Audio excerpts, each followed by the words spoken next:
മറ്റൊരു വാർത്തയിലേക്ക് വരുമ്പോൾ വന്ദന കൊലക്കേസുമായി ബന്ധപ്പെട്ട വാർത്തയാണ്. കഴിഞ്ഞ ദിവസം മെഡിക്കൽ ഓഫീസർക്കെതിരെ അവിടെ നടപടിയെടുക്കണമെന്നാവശ്യപ്പെട്ടുകൊണ്ട് PG ഡോക്ടർമാർ രംഗത്തെത്തുന്ന സാഹചര്യമുണ്ടായി. സ്വാഭാവികമായും ആ കാര്യത്തിൽ ഇന്നൊരു വ്യക്തത വന്നേക്കുമല്ലേ? നമുക്കൊപ്പം ചേരുന്ന ഡാൻ കുര്യനാണ് തിരുവനന്തപുരത്ത് നിന്ന്. വീണ്ടും ഡാൻ, നമ്മൾ മറ്റൊരു വിഷയത്തിലേക്ക് വരുമ്പോൾ വന്ദന കേസാണ്. വന്ദന കേസുമായി ബന്ധപ്പെട്ട് കഴിഞ്ഞ ദിവസങ്ങളിൽ കേരളം ഇങ്ങനെ ചർച്ച ചെയ്ത് വരികയായിരുന്നു. അവിടെയാണ് ഇപ്പോൾ ഈ PG ഡോക്ടർമാരുടെ പ്രധാനപ്പെട്ട ആവശ്യം ഉയരുന്നത്. കാരണം PG ഡോക്ടർമാർ മാത്രം ഇത്തരം ഡ്യൂട്ടിക്കിരിക്കുകയും അവർക്ക് ഇതിൻ്റെ പഴികൾ മുഴുവൻ കേൾക്കുകയും ഇതിൻ്റെ അക്രമം തന്നെ നേരിടേണ്ടി വരുന്ന അവസ്ഥ അവർക്ക് മാത്രം ഉണ്ടാവുകയും ചെയ്യുന്ന സാഹചര്യമുണ്ട്.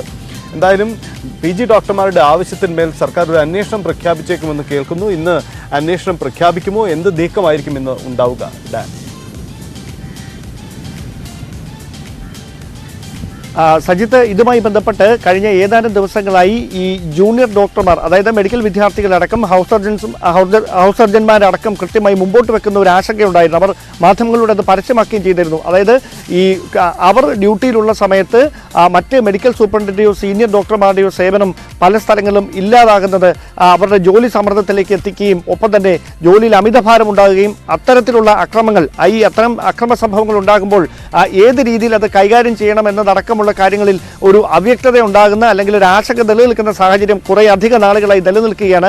ഈ കാര്യം അവർ പലതവണ ആവശ്യപ്പെട്ടിട്ടും അതിൽ കൃത്യമായൊരു ഇടപെടൽ ഉണ്ടായില്ല. അതിന് ഒടുവിലത്തെ ഇരയായി വന്നിരിക്കുകയാണ് കഴിഞ്ഞ ദിവസം കൊല്ലപ്പെട്ട ഡോക്ടർ വന്ദനദാസ്. അതുകൊണ്ട് ഈ അവസ്ഥയിൽ ഇനി അങ്ങനെ മുമ്പോട്ട് പോകാൻ കഴിയില്ല എന്നൊരു നിലപാടിലേക്ക് ജൂനിയർ ഡോക്ടർമാരുടെ സംഘടനകൾ അടക്കം എത്തിയിരിക്കുന്നു. അതുകൊണ്ട് തന്നെയാണ് ആരോഗ്യമന്ത്രി വീണ ജോർജിനെ നേരിട്ട് കണ്ട് അവർ തങ്ങളുടെ ആശങ്കകൾ വ്യക്തമാക്കിയിരിക്കുന്നത്, പങ്കുവച്ചിരിക്കുന്നത്. അതായത് അന്ന് കൊട്ടാരക്കര താലൂക്ക് ആശുപത്രിയിൽ ജോലിയിലുണ്ടായിരുന്ന അല്ലെങ്കിൽ മെഡിക്കൽ ഓഫീസർക്കെതിരെ നടപടി ആവശ്യപ്പെട്ടുകൊണ്ടാണ് ജൂനിയർ ഡോക്ടർമാർ ആരോഗ്യമന്ത്രിയെ കണ്ടിരിക്കുന്നത്.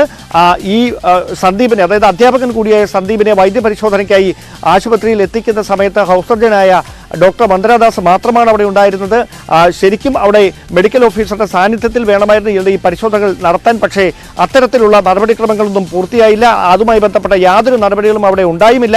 ഹൗസ് സർജനായ ഡോക്ടർ വന്ദനദാസിൽ മാത്രം ഈ ചുമതലകൾ കേന്ദ്രീകരിച്ചു.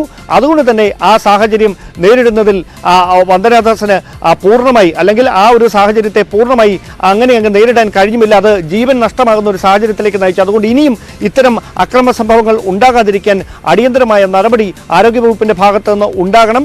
തങ്ങൾ ഈ ഒരു നീതി നിഷേധിക്കപ്പെട്ട സാഹചര്യത്തിലാണ് ഇത്തരം ജോലിയിൽ ഏർപ്പെടുന്നത് എന്ന കാര്യമാണ് ആരോഗ്യമന്ത്രി അറിയിച്ചിരിക്കുന്നത്. അതുകൊണ്ട് തന്നെ നമുക്ക് ലഭ്യമാകുന്ന വിവരങ്ങൾ പ്രകാരം ഒരുപക്ഷെ ഈ മെഡിക്കൽ ഓഫീസർക്കെതിരെ ഒരു നടപടി ഉണ്ടാകാൻ, വകുപ്പ് തല നടപടി ഉണ്ടാകാൻ, ഇതുമായി ബന്ധപ്പെട്ട അന്വേഷണം ആരോഗ്യവകുപ്പിന്റെ ഭാഗത്തുനിന്ന് പ്രഖ്യാപിക്കാനുള്ള സാധ്യതയൊക്കെയാണ് ഇപ്പോൾ നിലനിൽക്കുന്നത്. സജിത്ത്.